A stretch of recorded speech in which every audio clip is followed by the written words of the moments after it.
Coach, it seemed like in the second quarter, you guys had a 10-point lead in the first, and then everything changed in the second. What happened in that quarter? We have an inexperienced bench.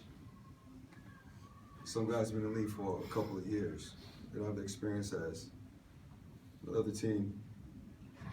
Pretty solid bench, play well. Our starters play heavy minutes, but they can't play the entire game. So when we talk about opportunities and we talk about the process, it's for everyone. Tyson had a great game, 21 points, 18 rebounds, he battled 10 for 12. He showed improvement. Devin Booker shot 5 of 15, 7 assists, 4 turnovers. In order for Devin Booker to be efficient, we have to find a way to engage and uplift Alex Len. No guard can be efficient without a low post scorer. Tyson scores in different ways in the low post and the paint. There's cross screen action, cross screen pass, quick ups. It's not posting, post moves. It's pivots in the paint, but it's not posting on the block. Tucker's playing through injury. He played well in the second half. Ronnie Price had a challenging game. He's going to get back and feel his way as far as executing and running the team. Mirza came off the bench. He played well, 24 points. Archie, playing out of position, he did the best he could. He's playing well.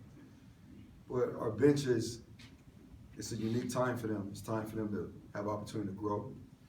And moving forward, these minutes are too heavy. It's not worth the risk of injury. Is it fair to say at times Alex was out tough tonight? No, I wouldn't say that. I think Alex Len will never be out tough. I think Alex Len is out experienced. And this is interesting. I was with Derek Favors when he came off the bench for about maybe 2 or 3 years. He played behind 2 really good bigs, Paul Millsap, Al Jefferson.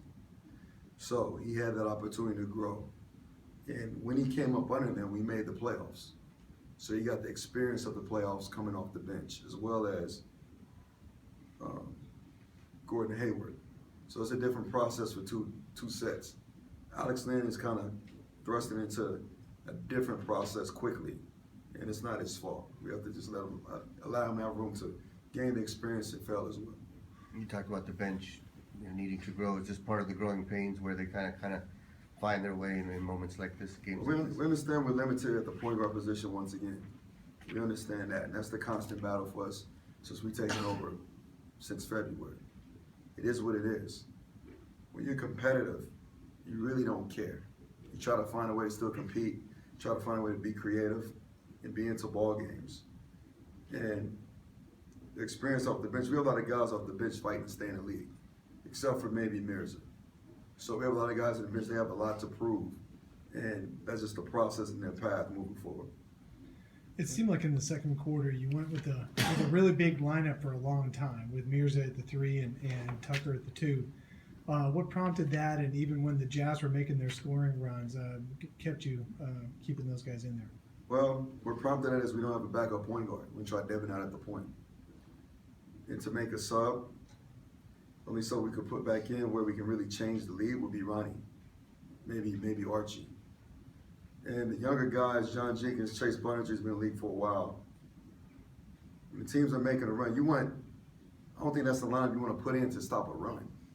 If you told me 5 guys to make a run, if a team was going to make a run, what 5 guys would you put in the game to stop a run with what's available?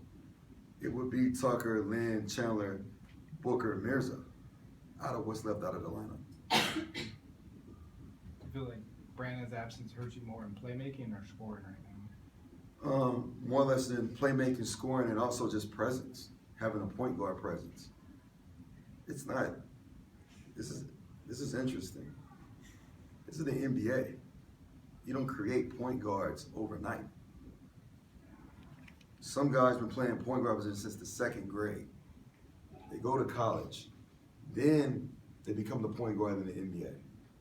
It's difficult for someone to play another position since the beginning of their basketball experience and think now that you're in the NBA, you can just run a show, run a team, and understand the different details of running the program in the offense and controlling the defense and talking and being a therapist on the court and knowing when and where to pass the ball and to who and how. it's not that easy.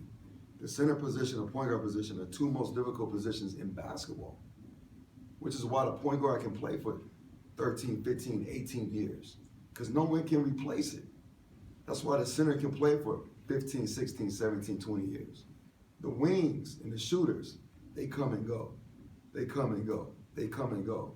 Unless you have a great, think how many wings that came through the process of the NBA and left between 8 years. Point guard, if you figure it out, you can play as long as you want to play. I'd like to welcome Jason and Jennifer. Which one is that? Oh, hello, how you doing? Welcome. And also Steve and John. Appreciate you, thank you.